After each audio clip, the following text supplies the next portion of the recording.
అనుకోకుండా కాఫీకి దిగడం జరిగింది.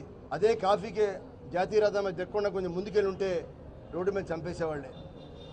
అనేక మార్లు ఈ 2 మాసాల నుంచి కూడా మా మీద దాడులు చూడడానికి ఉందని చెప్పి ఇవాళ శ్రీనివాసరావు కానీ అలానే మధు వాళ్ళ సోదరుడు మధు కూడా అనేక సార్లు పోలీసులు కూడా తెలియజేయడం జరిగింది. అయినప్పుడు కూడా ఎటువంటి చర్యలు లేవు.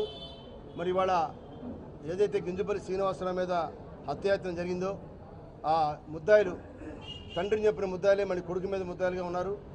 కొడుకు మీద దాడి చేసిన వాళ్ళే ఉన్నారు.